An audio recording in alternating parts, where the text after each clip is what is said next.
कार्यक्रम के प्रायोजक हैं डॉक्टर संजीव कुमार गोधा, श्रुत प्रभावना ट्रस्ट। जिनके सभी कर्मों का अभाव हो गया है, ऐसे परमात्मा को वंदन करते हुए यहाँ हम बात पुनः प्रारंभ कर रहे हैं। कुछ देर पूर्व तक हम यहाँ 16 श्लोकों की चर्चा आपके बीच में कर चुके हैं। चर्चा ऐसी चल रही थी कि हमें दान देना है, त्याग करना है और उसके लिए हम धन कमाते हैं, तो इसमें क्या गलती है। भोगों के लिए कमाना वो तो गलती हो सकता है, लेकिन त्याग के लिए कमाना उसमें क्या दिक्कत है। तो कहा भैया आप जो दान देते हैं उस दान के भी फल में क्या मिलेगा, इसका विचार करो। बोलो, आप दान क्यों दिया आपने? दान दे के क्या मिलेगा आपको? पुण्य मिलेगा। अच्छा, पुण्य मिलेगा तो पुण्य से क्या होगा? पुण्य से भोग मिलेंगे, भोग सामग्री मिलेगी। आपको मालूम है हमारे ज्ञानी धर्मात्मा पुरुष समय सार आदि ग्रंथों में, समय सार, प्रवचन सार, योग सार, परमात्मा प्रकाश, ऐसे ग्रंथों में आचार्यों ने पुण्य और पाप को समान कहकर के पुकारा है। पुण्य को भी पाप के समान है ये कहा है। हे भगवान, मुझे पुण्य भी नहीं चाहिए। हम रोजाना पूजन करते हैं ना, पूजन प्रतिज्ञा पाठ है एक, पुण्यम समग्र महमेक मना जुहोमी। क्या अर्थ है इसका पंकज भाई? पुण्यम समग्र महमेक मना जुहोमी। हे जिनेंद्र देव, मैं एक मन से आपकी पूजन में बंधने वाले पुण्य को भी आपके चरणों में होम करने की भावना से आया हूं। पुण्यम समग्रम, समग्र पुण्य। क्या? पुण्यम समग्रम अहम एक मनाजु होमी। एक मन से, माने प्रभु आपकी भक्ति से मुझे पुण्य भी नहीं चाहिए। हे भगवान, मैं तो तुम जैसा बनने के कारण शरण तुम्हारी आया। आप जैसा बनने की भावना है मेरे मन में, पुण्य कमाने की भावना नहीं है। पुण्य बंधेगा, पुण्य अपने आप बनता है, पुण्य बांधने से नहीं बनता है। पुण्य बांधने की भावना नहीं है। पुण्य कर लो, पुण्य कर लो, पुण्य कर लो, ये पुण्य के प्रति आसक्ति मिथ्यात्व है। ये पुण्य के प्रति चैट, ये अनंत संसार का कारण है। क्यों नहीं चाहते ज्ञानी धर्मात्मा पुण्य को? बोलो, ज्ञानियों को पुण्य क्यों नहीं पसंद आता? इसलिए नहीं पसंद आता कि जो पदार्थों को दान देने के फल में पुण्य बंधा था, थोड़ा दान देने से जो पुण्य बंधा था, हमने आलू क्यों छोड़ा था? हमने पांचों इंद्रियों के भोग क्यों छोड़े थे? अच्छे नहीं लगते थे ना, इसलिए छोड़े थे ना हमने। तो पांचों इंद्रियों के विषयों को त्याग कर देने, छोड़ देने के फल में जो पुण्य बंधता है, वो पुण्य हमारे को रिटर्न में वही भोग सामग्री और ज्यादा दिला देता है। यहां यदि कहते हैं एक पत्नी का त्याग करेगा तो स्वर्ग में मिनिमम 32 मिलेगी।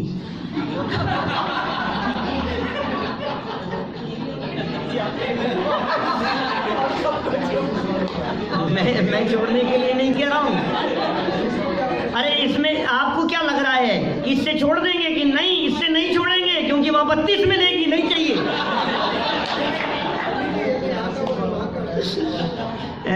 यहाँ एक नहीं संभल रही है, वहां 32 संभालनी पड़ेगी। मेरा कहने का मतलब ये है, जिन भोगों का त्याग किया था हमने, जिन भोगों को छोड़ा था हमने, उन भोगों को हमने इसलिए छोड़ा था कि हमें नहीं चाहिए, हमें ये भोग नहीं चाहिए, हमें ये पांचों इंद्रियों के विषय नहीं चाहिए, इनमें सुख नहीं है। कि सुनो, तुम्हारे इस त्याग की भावना से जो पुण्य बंधा था, उस पुण्य से तुम्हारे को वापस यही सामग्री मिल जाएगी। चाहिए? बोलो, क्या करें? नहीं चाहिए। इसलिए क्योंकि ये भोग हर स्थिति में कष्टकर होते हैं, इसलिए ज्ञानी भोग के कारण पुण्य को भी नहीं चाहता है, वो भोग का ही कारण है। देखिए 17 नंबर का श्लोक यहाँ से हम प्रारंभ कर रहे हैं। बहुत मार्मिक बात है। आरंभे तापकान प्राप्ता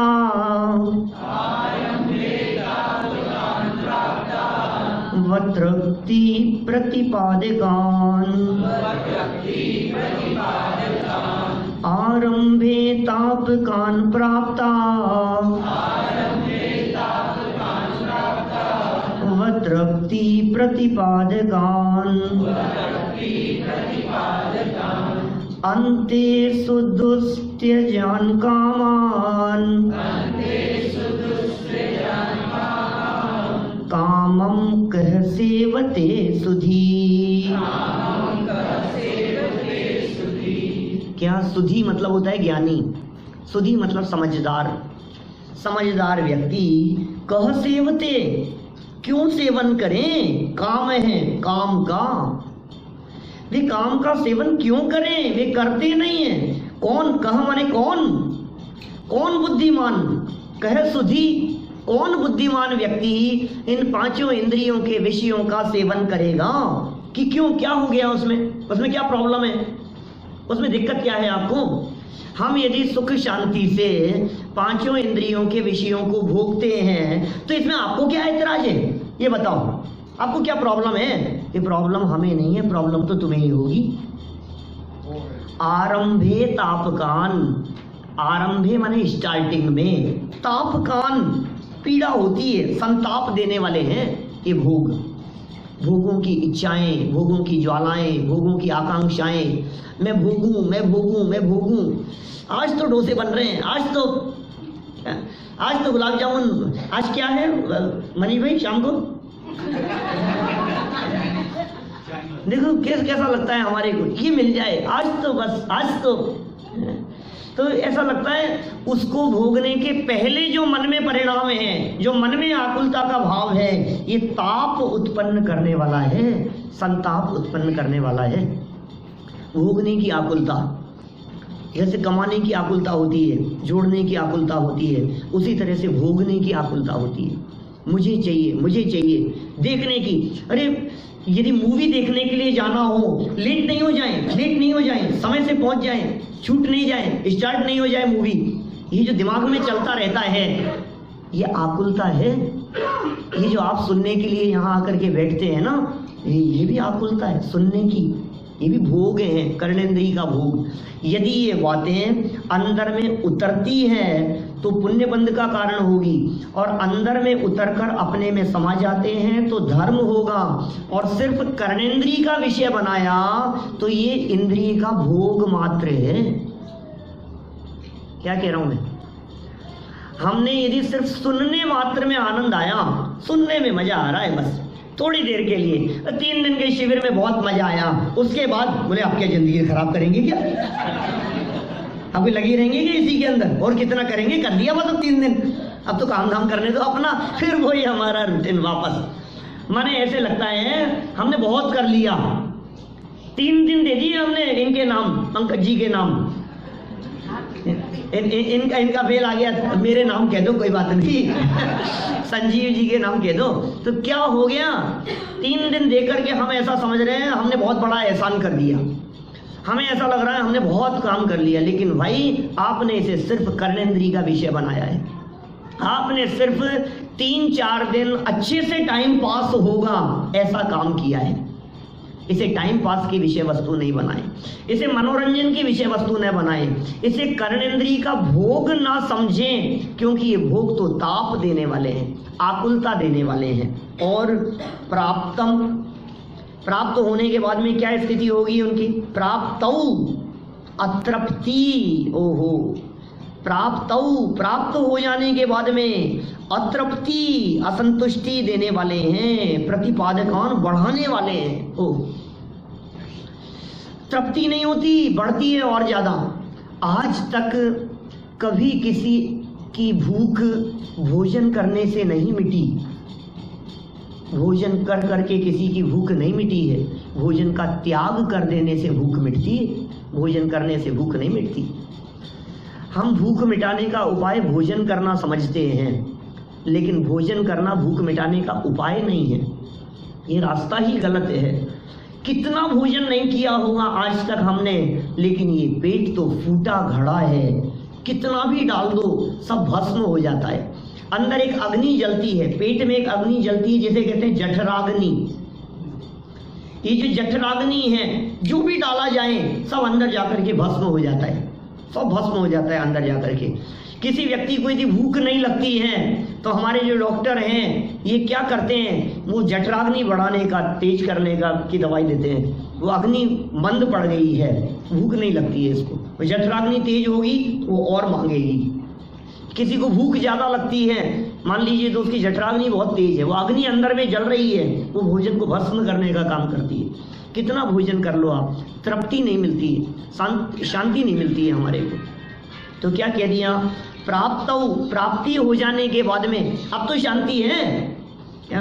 अभी कहाँ शांति है? भोगने के पहले आकुलता थी, भोगते समय अतृप्ति है, संतुष्टि नहीं है। और अंते सुदुह त्यजान, ओहो बड़ी कठिनाई से छूटने योग्य है, अंत में छूटते नहीं है। अंत समय भी खराब है, किसे? कामान विषय भोगों को, माने विषय भोगों को ग्रहण करने में स्टार्टिंग में भी ताप है, आकुलता है, भोगते समय भी अतृप्ति है और अंत में भी अशांति ही है। आसानी से छूटते नहीं है, लगा रहता है व्यक्ति, छूटते नहीं है। मौत की कीमत पर भी करता रहता है, लगा ही रहता है उसमें, लेकिन सुखी होता नहीं है। काम है, ऐसे काम को, ऐसे विषय को, ऐसे पांचों इंद्रियों के विषयों को, विषय भोगों को कहे माने कौन? सेवते सुधी, कौन बुद्धिमान व्यक्ति होगा जो ऐसे भोगों को भोगता हुआ दिखाई देगा। ये सभी पांचों इंद्रियों के विषयों की इसी प्रकार की दशा है। पंचेंद्रियों के विषयों में फंसे हुए जीवों की दुर्दशा का चित्रण आचार्य अकलंक देव ने राजवार्तिक में किया, श्लोक वार्तिक में किया। बहुत ग्रंथों में दुर्दशा के चित्रण मिलते हैं। हम कहाँ तक उन बातों का वर्णन करें आपके बीच में, लेकिन प्रकट अनुभव कीजिए, आप फील कीजिए इस चीज़ को कि क्या सुख मिलता है। हम जो ये बात कह रहे हैं, ये बात आपके अनुभव में आती है या नहीं, ये बात आपको महसूस करने में आ रही है या नहीं, ये बात फीलिंग में आ रही है या नहीं कि आकुलता है, वास्तव में यार कोई शांति नहीं हुई, कोई चैन नहीं मिला, अतृप्ति, तृप्त नहीं हुआ, तृप्ति नहीं मिलती है। ज्यों ज्यों प्रभुवर जल पान किया, त्यों त्यों तृष्णा की आग जली, थी आस की प्यास बुझेगी अब, पर यह सब मृग तृष्णा निकली। सोचा करता हूँ भोगों से बुझ जावेगी इच्छा ज्वाला, परिणाम निकलता है लेकिन मानो पावक में घी डाला। ओह कैसा परिणाम निकलता है। मैं सोचता था इन भोगों को भोगने से मेरी जो इच्छाओं की ज्वालाएं हैं ये शांत हो जाएंगी, लेकिन नहीं हुआ ऐसा कभी भी। ये इच्छा की ज्वालाएं कभी भोग भोगने से शांत नहीं होती, ये तो उसमें घी डालने का काम करती है। मैं कभी जब ये प्रसंग सुनाता हूं तो मैं ये कहता हूं, एक सेठ के घर में आग लग गई, आग लग गई उस घर पर, बहुत आग लग गई, बहुत परेशान हो रहा था, इधर उधर भाग रहा था। अरे कोई बुझाओ, कोई उपाय बताओ, कैसे बुझेगी, कैसे बुझेगी। और बाहर निकल करके आया तो सेठ के हवेली के सामने कुछ गरीब लोग रहते थे झोपड़ियों में। उन्होंने कहा, सेठ जी ऐसे काम नहीं चलेगा, पानी डालो, पानी तो बुझेगी। और सेठ पलट करके गुस्से में कहता है कि चुप रहे, तुम लोग क्या सोचते हो, मैं इतना बड़ा सेठ, पानी। नौकरों से कहता है घी के पीपे खुलवा दो। मैं पानी डालूंगा, घी डालो उसके अंदर, बोलो। कभी तृप्त नहीं होता ईंधन, अग्नि ईंधन से कभी तृप्त नहीं होती। गैस कब तक जलती रहेगी, अग्नि बुझ जाएगी। अग्नि में लकड़ियां कब तक डालते रहे हम कि वो अग्नि बुझ जाएगी, कभी तृप्त नहीं होती। ये पांचों इंद्रियों की दशा, इंद्रियों के भोगों की दशा भी इसी प्रकार की है जो तृप्ति प्रदान करने वाली नहीं है। इनमें सुख ये काल्पनिक है, और एक बार जितने भोगों को भोगने की आदत हो जाती है ना, ये अभ्यस्त हो जाता है व्यक्ति, फिर छूटते नहीं है। अंते सुदुस्त्यजान अंते सुदुस्त्यजान, अंत में छूटते नहीं हैं। मैं आपसे पूछता हूं, आज यदि आपको बिना एसी के रहने के लिए कहा जाए तो रह सकते हैं? एसी नहीं चले, बोलो। अभी तो चल सकता है, अभी तो विंटर टाइम चल रहा है ना ऑस्ट्रेलिया में। यहाँ समर में बहुत कठिन है रहना। और चलो कोई बात नहीं, आपसे कहा जाए बिना कूलर के, बिना पंखे के, बोलो रहते नहीं थे लोग? आज के 100 साल पहले बिना पंखे के नहीं रहते थे। राजा महाराजा जैसे लोग भी बिना पंखे के रहा करते थे। लेकिन आज बहुत कठिन काम हो गया है हमारे लिए। क्यों? क्योंकि हमारी हैबिट ऐसी हो गई है कि हम सुविधा भोगी हो गए हैं। माने वो सुविधाएं इतनी हो गई हैं हमारे को, इतनी आदत हो गई है उसकी कि उसके बिना हम लाइफ की कल्पना भी नहीं कर सकते। इन्होंने कह तो दिया कि हम बिना एसी के रह सकते हैं। अब मैं आपसे पूछता हूं, आप बिना मोबाइल के रह सकते हैं? क्यों? बिना मोबाइल के आपने अपनी जिंदगी के 30 साल नहीं बिताए? बताओ, बिताए थे? तब कैसे जीते थे हम? वो कैसी लाइफ थी? बोलो मनीष जी। बचपन में जब मोबाइल नहीं था उस समय लाइफ नहीं चलती थी क्या? आज तो बिना मोबाइल के 1 घंटा नहीं चलता है भाई साहब। 2 मिनट के लिए कहीं मोबाइल छूट जाए तो ऐसे तलाशता है मोबाइल, यार कहाँ छूट गया, ऐसे घबराता है बिना मोबाइल के। ये क्या हो गया है? बिना मोबाइल के, बिना टेलीफोन के। अभी हम लोग आ रहे थे ना, ट्रैफिक बहुत ज्यादा था, तो पंकज जी ने कहा कितनी सुविधा हो गई है, देखो आजकल है मोबाइल से तुरंत बात हो जाती है, कौन कहाँ है, कौन कहाँ अटका हुआ है। बिना मोबाइल के कैसा होता होगा? हम उस जीवन की कल्पना भी नहीं कर पा रहे हैं। लेकिन भाई ये भोग हमें आदी बना रहे हैं। हम भोगों के गुलाम हो गए हैं, हम सुविधाओं के गुलाम हो गए हैं। इन्होंने हमें बांध दिया है, हम परतंत्र हो गए हैं, हम इनके पराधीन हो गए हैं। ये हमें अटकाने वाले हैं, ये हमें फंसाने वाले हैं। इनसे जितना दूर रहो उतनी शांति है। आप देखिए हमारे महामुनि राजों को, देखिए त्यागियों को, देखिए तपस्वी लोगों को, देखिए हमारे वीतरागी संत जो बिना पंखे के, बिना एसी कूलर के, सर्दियों के दिनों में भी, गर्मी के दिनों में भी, हीटर नहीं है, कुछ नहीं है, फोन नहीं है, सुविधाएं नहीं है, और कैसे जीवन यापन करते हैं। हे गुरुवर शाश्वत सुख दर्शक, यह नग्न स्वरूप तुम्हारा है। ये मुनिराजों का जो नग्न स्वरूप दिखाई देता है, ये शाश्वत सुख को दिखाने वाला है भाई साहब। जिनके पास में सब कुछ है वे दुखी हैं, और जिनके पास में कुछ नहीं है वे सुखी। जिन्होंने सब कुछ छोड़ दिया है वे सुखी हैं। कुछ नहीं है वे सुखी हैं, इसकी जगह पर वाक्य बदल करके कहो, जिन्होंने छोड़ दिया है वे सुखी हैं। क्योंकि जिनके पास में कुछ नहीं है ना, वो प्राप्त करने के लिए दुखी हैं, लेकिन जिन्होंने छोड़ दिया है सच में तो वे सुखी हैं। आपको यदि सुखी जीव देखने हो तो वो दिगंबर संतों को देखो, वीतरागी संतों को देखो, हमारे मुनिराजों को देखो। क्या करते होंगे वो लोग? क्या करते हैं यार? किस बात का आराम है उनको? कैसी शांति है उनको? कि भाई इसलिए शांति है कि वे शरीर को अपना नहीं मानते। शरीर के प्रति हमारा मोह, शरीर के प्रति हमारा अनुराग, शरीर के प्रति तन्मयता, तन से तन्मयता, देह से नेह, ये सारे दुखों का कारण है। और ये 5 इंद्रियों के विषय भोग भी तब तक ही अच्छे लगते हैं जब हमें ये इंद्रियां और ये शरीर अच्छा और अपना लगता है। इसलिए भाई इस शरीर के स्वरूप के बारे में विचार कर, ये शरीर और भोग ये सभी त्याग देने योग्य हैं। इनमें सुख नहीं है, यह सब अशुचि है, यह सब असार है। देखिए ये वैरागी की चर्चाओं को उत्तर बढ़ाते बढ़ाते अब हमें बाहर से विरक्त करके, कितना समय हो गया, मैं समझता हूँ कोई 5-7 घंटे 8 घंटे बात कर चुके होंगे हम लोग।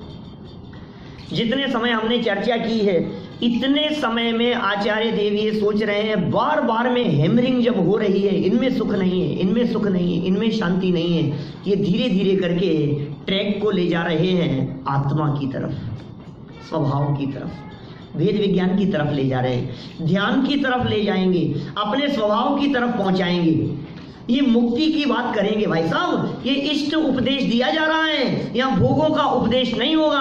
हमारे यहाँ ऐसा आशीर्वाद नहीं है कि आप हमारे घर पर आए, आप हमसे आशीर्वाद लेने की कामना से आए और हम तुम्हें ऐसा आशीर्वाद दे देवे कि आपके घर में खूब सुख शांति रहे। हमारे मुनिराज भी ऐसा आशीर्वाद नहीं देते, और देते हैं तो इष्ट उपदेश नहीं है उनका। इष्ट उपदेश क्या होगा? त्याग का उपदेश। हमारे मुनिराज तो संयम का उपदेश देंगे, ये उपदेश नहीं दे सकते हैं कि आओ मनन भाई आप हमारे यहाँ आए हो, ऐसा आशीर्वाद है, खूब वैभव संपन्न हो आप। हमारा एक प्रश्न ऐसे आशीर्वाद देने वालों से कदाचित कि बतलाइए साहब, आपने जो आशीर्वाद दिया है ये दुखी होने का आशीर्वाद दिया है या सुखी होने का? बोलो। जो आशीर्वाद आपके द्वारा दिया गया है, हमारे ब्रह्मचारी सोमत प्रकाश जी हैं, नाम सुना होगा आप लोगों ने। उनको कहीं गए किसी नगर में, शायद छिंदवाड़ा की बात है, वहाँ गए तो एक व्यक्ति, उनके दुकान का उद्घाटन था, इनॉग्रेशन था, बताया नहीं और उनको ले गए अपने साथ में। वो जाते नहीं है ऐसे किसी लौकिक आयोजनों में, कहीं भी किसी भी जगह पर। फिर वहाँ चले गए और जाने के बाद में फिर बताया कि अरे आज आपके चरण पड़ गए हमारे यहाँ दुकान में, आज तो दुकान का इनॉग्रेशन है, आज उद्घाटन है, ऐसा है और सबसे पहले आपके चरण पड़े हैं, हम तो धन्य हो गए, बहुत अच्छा। तो बहुत फील हुआ उनको कि यार मेरे को ऐसा गलती से ले आए। तो फिर वो उन्होंने कहा कि अब आप आ गए हैं तो हमारे लिए पंडित जी कोई अच्छा सा आशीर्वाद दे दो। तो उन्होंने कहा हमारा आशीर्वाद ये है कि आप ये जो दुकान खोल रहे हैं ये जल्दी से जल्दी बंद हो।